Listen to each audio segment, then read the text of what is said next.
오늘은 종교개혁 505주년 기념주일인데요. 바깥에는 단풍이 아름답게 물들었죠. 저희가 사는 이 지역은 먼 곳에 가지 않아도 단풍이 아름다운 것 같은데, 특별히 올해 그리고 이번 주 특히 수요일, 목요일이 굉장히 아름다웠던 것 같습니다. 제가 교회로 오는데 보니까 너무 아름답더라고요. 오늘날 우리가 종교개혁주의를 맞으면서 우리 교회들과 또 목회자들과 성도들도 항상 아름다웠으면 좋겠는데, 그러나 하나님이 이것도 은혜를 주셔야 아름다울 수 있는 것이죠. 가을이 된다고 해서 무조건 아름다운 단풍이 드는 것은 아니라고 합니다.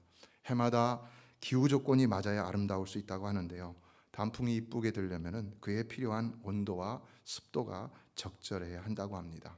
그리고 이것은 가을뿐만 아니라 그의 봄에도 따뜻하고 습해야 하고, 여름에도 적당한 비가 내려서 식물의 잎이 건강하게 자란 상태에 있어야 한다고 합니다. 그런 상태에서 가을에 맑고 따뜻한 낮과 서늘한 밤 날씨를 맞이하게 되면 아름다운 단풍이 된다는 것입니다. 자, 그렇다면 이 아름다운 자연의 조화는 다 누구의 섭리라는 것을 알 수 있습니까? 여러분, 세상 만물의 모든 아름다움은 오직 하나님의 섭리인 줄로 믿습니다.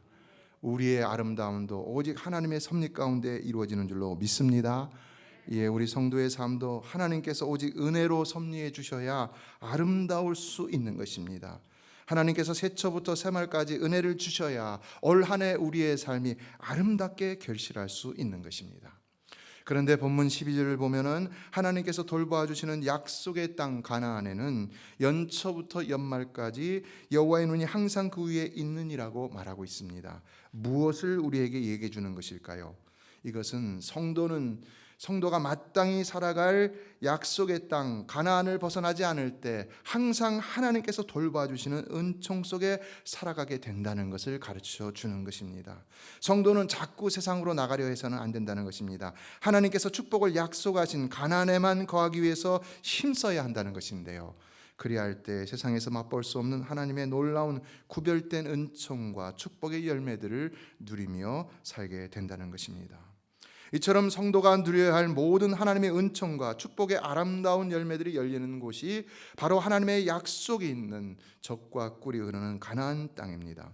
성도는 바로 그 가나안에서 하나님의 모든 은총과 축복의 열매들을 결실하고 추수하며 살아갈 때 더 아름답고 만족하고 후회함이 없고 삶이 빛나는 것을 경험하게 되는 것인데요, 그러지 못하고 성도라는 이름을 가지고도 자꾸 가나안을 벗어나서 세상으로 나가려 하며, 그래서 세상의 것들, 타락한 것들을 추구하며 선악과와 같이 하나님이 따먹지 말라는 열매들만을 따먹으려고 한다면 어떻게 될까요? 대학 시절 유명한 테니스 선수였던 제임스 dob슨 목사님이라는 분이 계시는데요, 당시 그의 야망은 대학별 경기에서 테니스 챔피언이 되는 일이었습니다.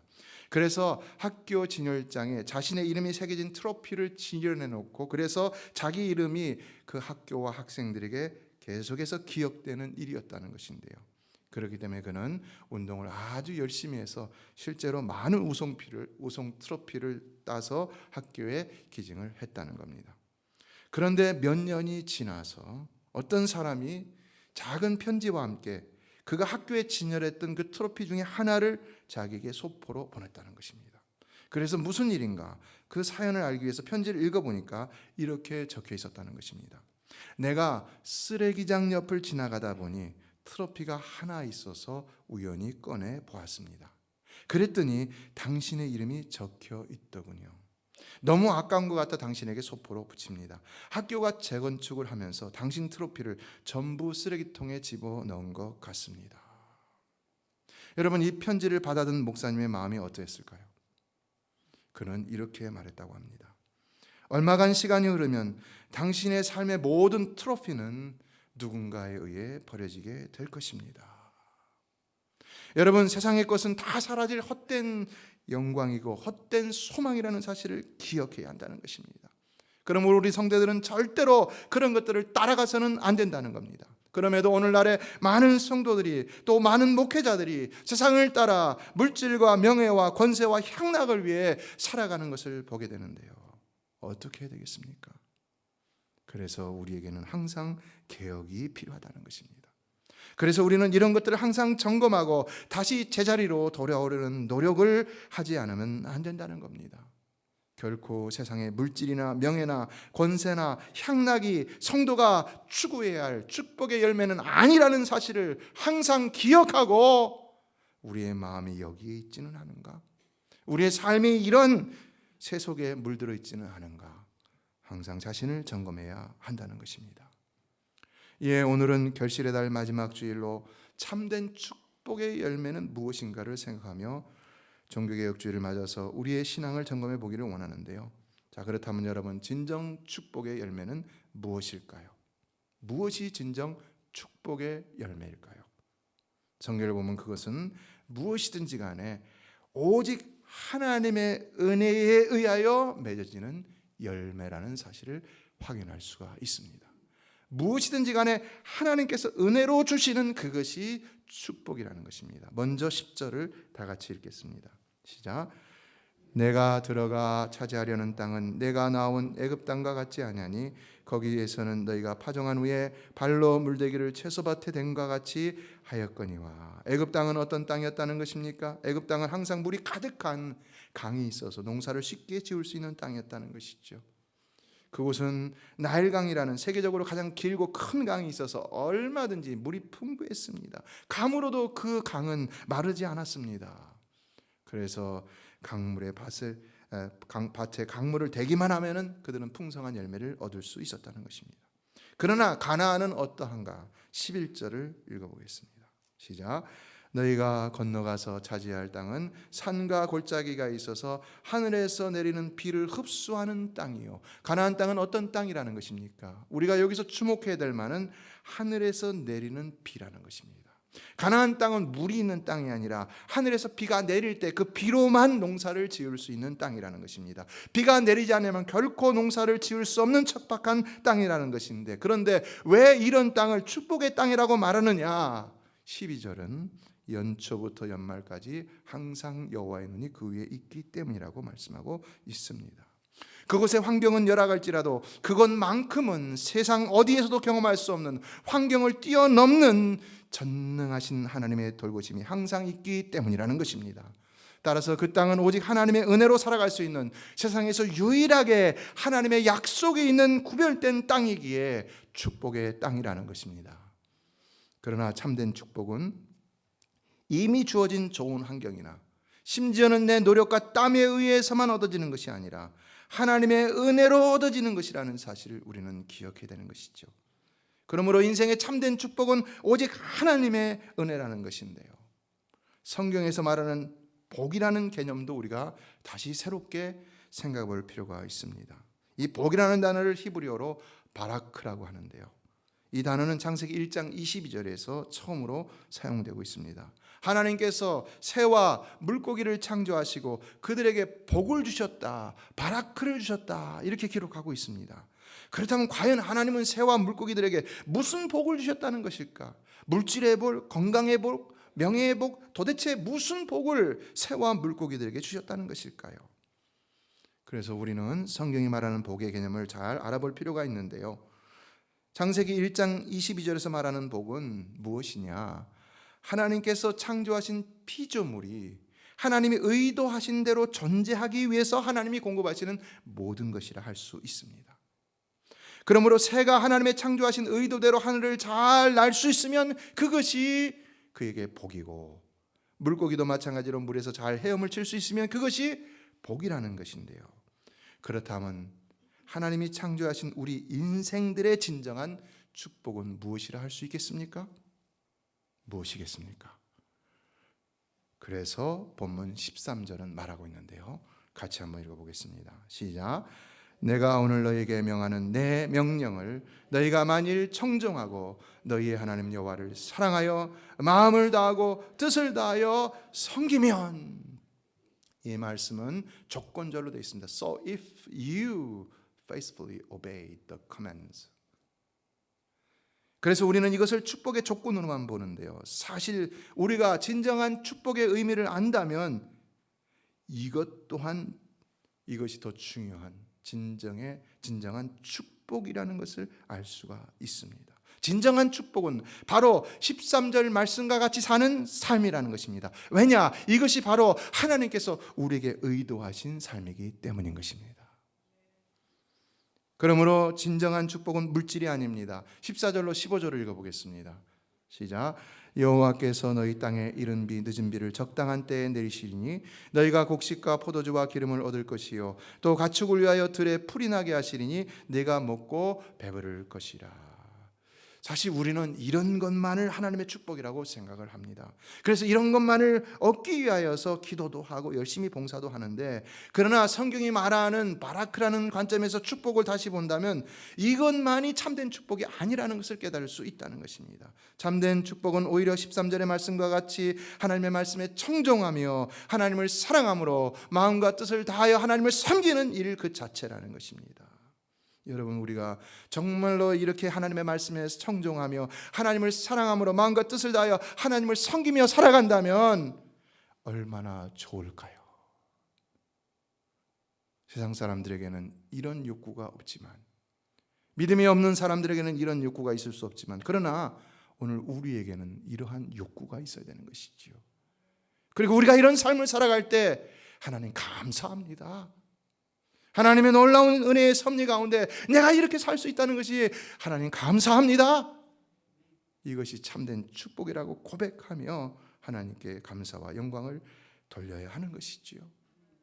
그러나 그러할 때 하나님은 또한 우리에게 물질도 주시고 명예도 주시고 건강도 주신다는 것인데요. 그러므로 참된 복은 오직 하나님께로부터 오는 모든 은혜, 하나님께로부터 오는 모든 은혜라는 것입니다.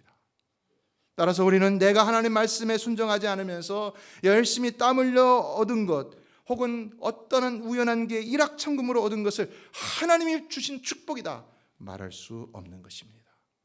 그런 것이 복이라면요, 예수 믿지 않는 세상의 부자들도 다 하나님의 축복을 받았다고 말할 수가 있는 것입니다. 그러나 우리는 그 사람들에게 하나님의 축복을 받았다고 말하지 않는 것이지요. 그들은 다만 그들의 방법과 노력의 대가로 얻은 것을 누리는 것입니다. 이에 세상이 그것을 축복이라고 하는 것이지 성경이 그것을 축복이라고 말하는 것이 아닙니다. 그러므로 우리도 그런 것들을 축복이라고 하고 그런 것들에 대해서 부러워하는 마음을 가지고 그런 것들을 위하여서 세상 사람들처럼 그렇게 살려고 해서는 안 된다는 것입니다. 진정 우리는 13절이 말씀하는 삶을 살며 그로 인하여 하나님께서 부어주시는 14절로 15절의 풍성함을 누리기 위해서 살아가야 하는 것입니다. 믿으십니까? 그러므로 갈라디아서 5장 22절로 23절이 말씀하는 성령의 9가지 열매와 같은 신령한 열매들은 매우 소중한 참된 축복의 열매라는 사실입니다. 오직 성령의 열매는 사랑과 희락과 화평과 오래 참음과 자비와 양선과 충성과 온유와 절제니 이 같은 것을 금지할 법이 없느니라. 여러분, 우리가 이런 열매들을 맺으며 살면 어떤 존재가 될까요? 과연 하나님이 창조하신 의도대로 하나님의 형상을 닮은 삶을 사는 축복의 삶을 누리게 되는 것이지요. 그러면 우리의 환경은 어떻게 되겠는가? 하나님께서는 이른 비와 늦은 비를 적당한 때에 내리심으로 부족함이 없는 것들로 채우셔서 우리에게 일용할 양식을 공급해 주시며 먹고 배부르게 하신다는 것입니다. 우리는 그것으로 만족해야 되는 것이지요. 자꾸 그에서 지나쳐서 더 많은 세상의 쾌락을 누리고자 하니까 욕심이 잉태하여 죄를 낳게 되는 것이지요. 따라서 성도는 결코 세속적인 사고와 물질 중심의 삶을 살아서는 안 되는 것입니다. 그렇지 않으면 반드시 문제가 생겨나게 되는 것입니다. 바로 내일이 종교개혁 505주년인데요. 오늘은 기념주일이죠. 그런데 오늘날 이 종교개혁 505주년이나 지난 이 개신교회가 거룩하게 구별되지 못하고 왜 세상으로부터 비난을 받는 것이 되었을까요? 왜 그럴까요? 우린 너무 잘 알고 있죠. 말씀과 성령으로 거룩하게 구별되어야 할 교회 안에 세속적인 사고와 물질 만능죄가 우주가 들어왔기 때문이죠.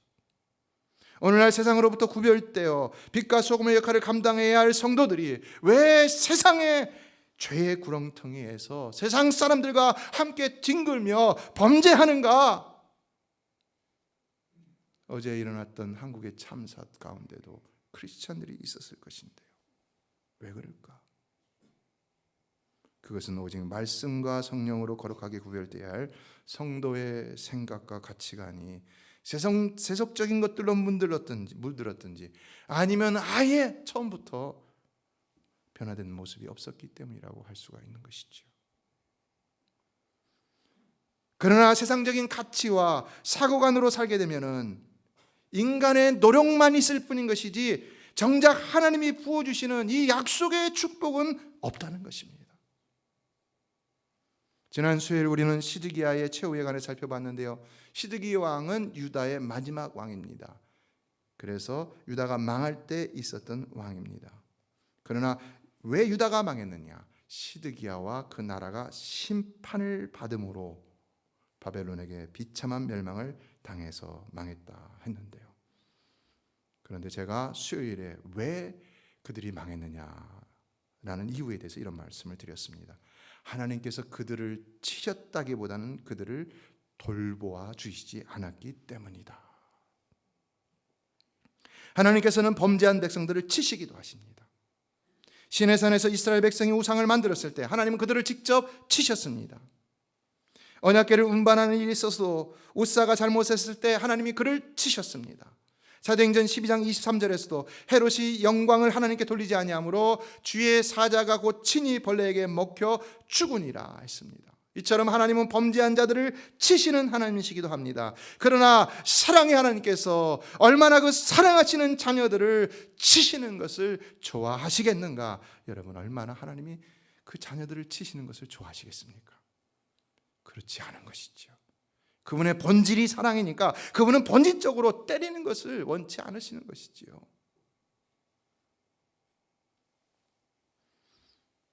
그러므로 하나님께서는 불순종하는 자녀들을 치신다라기보다는 오히려 더 이상 돌보지 않으신다라고 하는 편이 나을 수도 있는데요.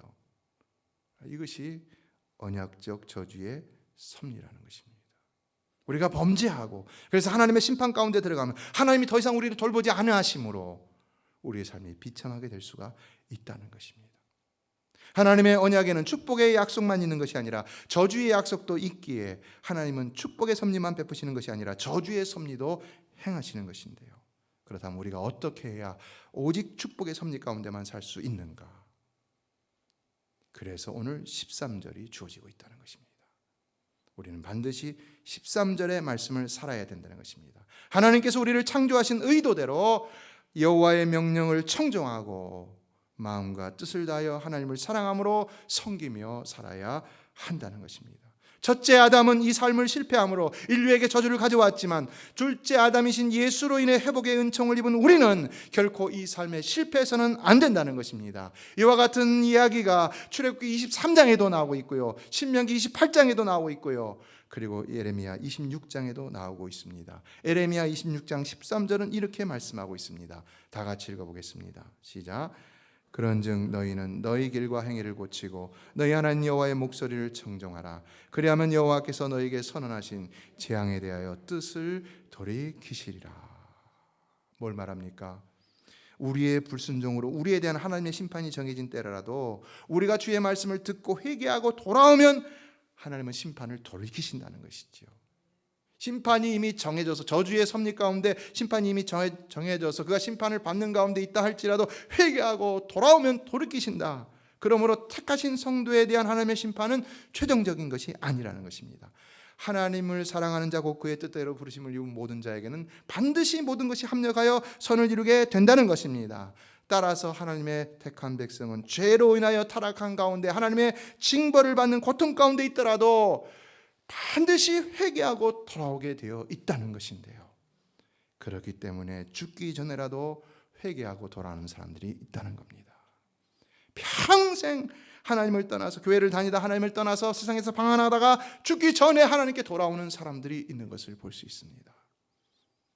그것은 오직 하나님의 구원의 섭리라는 것입니다. 그러나 죄로 인한 고난의 과정에서 회개하고 돌아온다는 것이 얼마나 비극적인 일이겠습니까? 그러므로 우리는 언제나 하나님 말씀을 떠나지 말아야 하는 것입니다. 아무리 세상이 물질과 쾌락으로 우리를 유혹한다 할지라도 우리는 결코 거기에 넘어가서는 안 되는 것입니다. 기억하십시오. 하나님의 동산에서도 사탄이 뱀을 통해서 역사했듯이 우리가 아무리 가나안에 살아도 언제든지 사단의 교묘한 역사를 만날 수 있다는 사실입니다. 베드로전서 5장 8절은 사단은 우는 사자와 같이 두루다니며 삼킬 자를 찾고 있다고 말씀하고 있습니다. 그러므로 우리가 교회 안에서도 사단의 역사는 언제든지 있을 수 있다는 것을 기억해야 되는 것입니다. 그러므로 우리는 항상 사단을 분별하여 예수의 이름으로 물리쳐야 하는 것인데요. 창세기 3장 15절은 여자의 후손인 예수가 뱀의 머리, 사탄의 머리를 상하게 할 것이라고 분명히 말씀하고 있기 때문입니다. 그러므로 우리가 언제든지 예수의 이름의 권세를 가지고 사단을 명하면 물리칠 수 있는 것입니다. 따라서 우리는 우리 삶의 역사는 사탄을 쥐잡듯이 뒤지고 찾아내어서 예수의 이름으로 물리치는 삶을 항상 살아야 하는 것인데요. 이것이 얼마나 위급한 일인지를 우리 항상 기억함으로 이 일에 부지런할 수 있어야 하는 것입니다. 코로나 전에 저희 옆집의 할머니가, 저희는 몰랐는데 심장마비로 쓰러져 돌아가셨다고 합니다. 저희는 몰랐는데 이 화단 정리, 집 관리를 아무도 하지 않기 때문에 나중에 알게 되었어요. 그런데요, 집 관리를 하지 않으니까요, 그 집에 쥐들이 생깁니다. 우리 타운하우스인데 옆에 붙어 있잖아요. 근데 그 집에 쥐들이 생기니까 그 쥐들이 저희 집으로 넘어온 거예요. 갑자기 집 안에 쥐들이 생긴 거예요. 저희 아내가 부엌에서 쥐를 보고 깜짝 놀랐어요. 겁이 많은데요. 징그럽죠. 어떻게 해야 될까요? 그래서 저희가 패스트 컨트롤을 불렀습니다. 근데 그들이 아주 철저하게 쥐를 잡더라고요. 먼저는 뚫린 구멍을 다 찾아서 막고, 그 다음은 쥐를 잡는 끈끈이 덫을 곳곳에 놓았습니다. 그랬더니 쥐가 잡히기 시작했는데 그래도 여전히 쥐똥이 발견되는 것이었습니다. 그래서 다시금 살펴봤더니 반드시 뚫린 구멍이 있더라고요.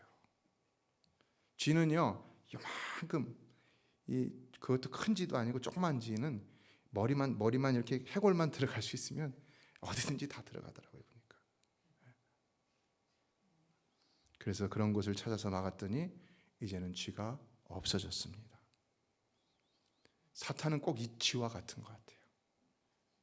그래서 빈틈만 보이면 언제든지 치고 들어와서 우리의 영혼을 갉아먹고 마음을 상하게 하고 삶을 무너뜨리는 것을 볼 수 있는데 어떻게 해야겠습니까?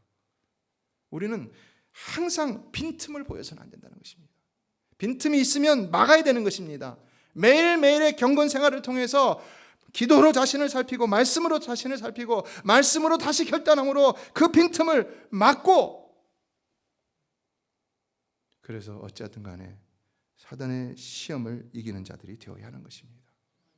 이런 노력을 해도 사단에게 빈틈을 보일 수 있는 것이 우리들의 연약한 인생인데요.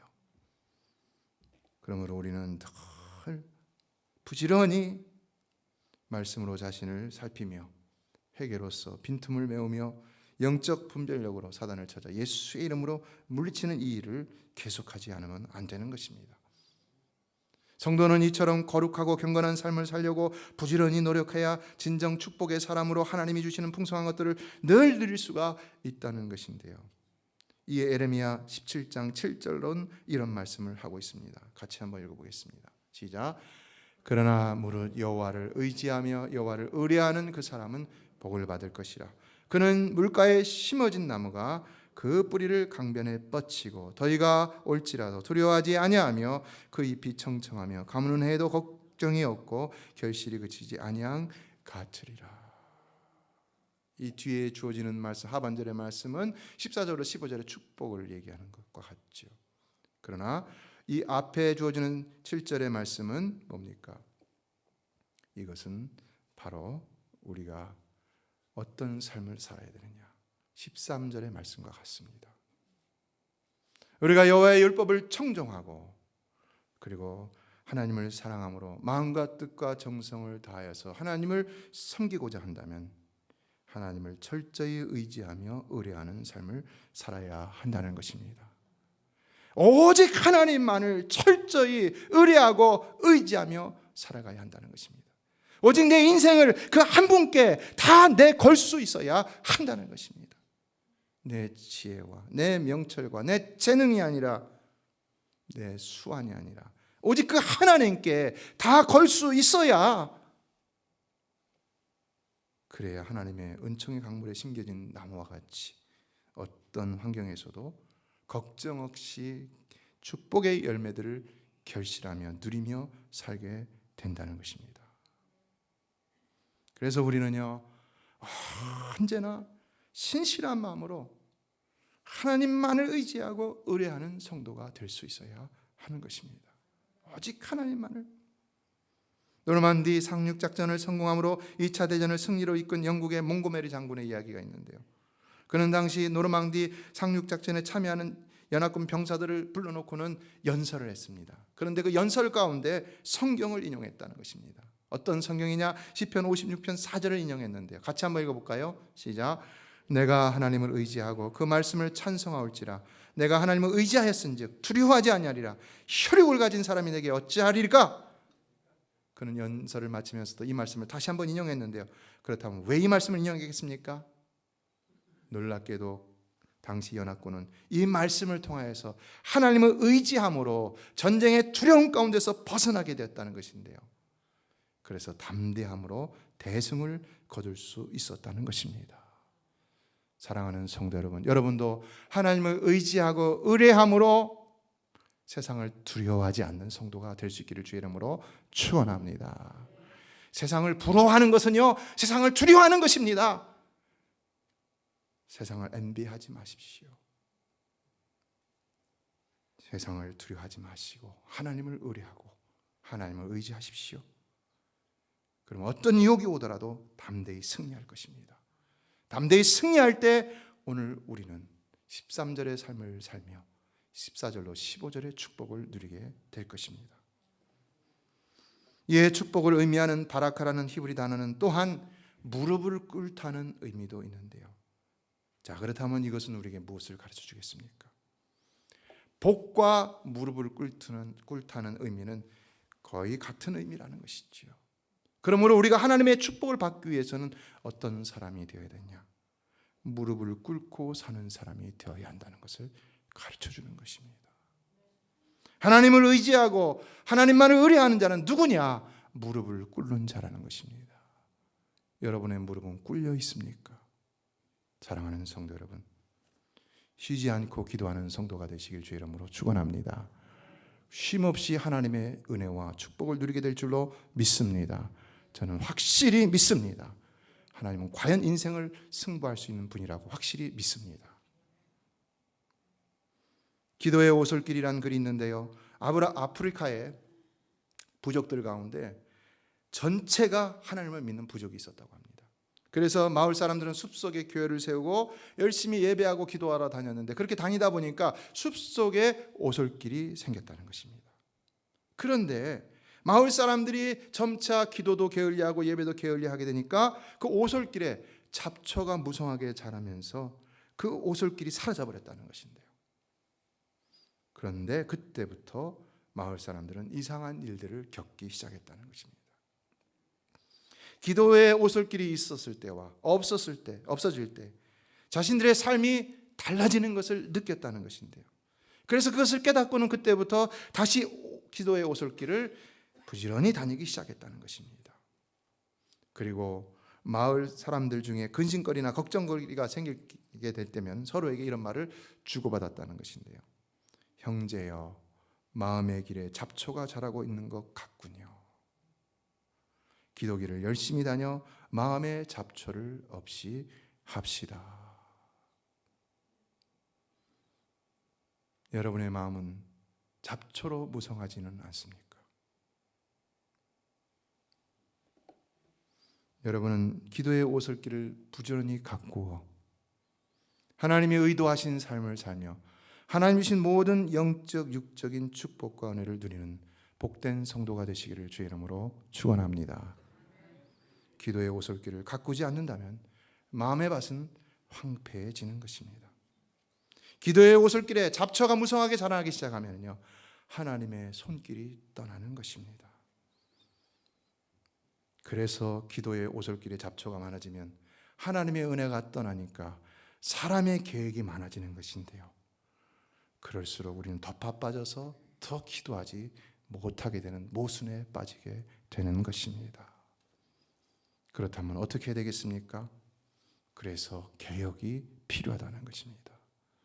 이 시간 결단함이 필요하다는 것입니다. 지금 결단하고 시간을 구별함으로 다시 주님 앞으로 나아가는 기도의 오솔길을 내겠다 하는 삶의 모습이 있어야 한다는 것입니다. 그래야 우리는 하나님을 의지하는 삶으로 척박한 땅에서도 하나님께서 이른 비와 늦은 비에 풍성한 은혜를 베푸시는 것을 체험하며 살아갈 수가 있다는 것입니다. 어제 한국에서는 할로윈 데이를 맞아 이태원이라는 비좁은 곳에 무려 10만 명이 넘는 인파가 몰렸다고 합니다. 10만 명은 한 도시도 큰 도시죠. 작은 도시가 아니죠. 뭐 대도시는 아니지만. 근데 한 동네에 10만 명이 몰렸습니다. 그래서 수많은 사람들이 우리 장로님 기도하신 대로 죽거나 다치는 불상사가 일어났는데요. 여러분, 얼마나 안타까운 일입니까? 생명이 얼마나 소중한 것인데 어떻게 이런 일이 일어날 수 있습니까? 그것도 아주 우습게 이런 일이 일어날 수 있습니까?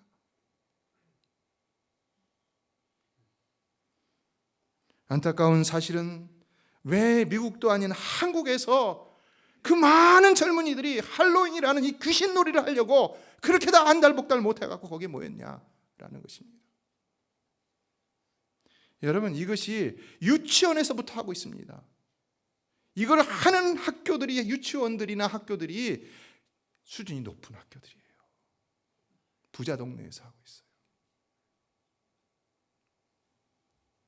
그래서 문제는 그리스도인들도 그렇게 하고 있다는 거예요.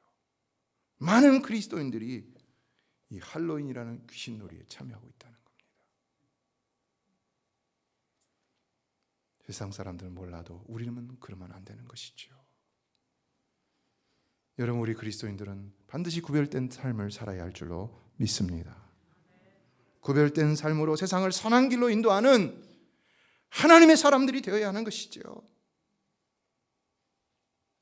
그러므로 말씀을 맺습니다. 여러분 모두는 오늘 말씀과 같이 오직 약속의 땅에서 그것을 벗어나지 않으며 하나님 말씀에 청종하며 하나님을 사랑함으로 마음과 뜻을 다하여 그를 섬기는 이런 삶을 통해서 늘 신령한 축복, 육신의 축복, 물질의 축복, 하나님이 약속하신 모든 축복을 오직 그 하나님이 은혜로만 주시는 그 풍성한 축복을 누리는 구별된 축복의 성도들이 되시기를 주의 이름으로 축원합니다. 기도하겠습니다.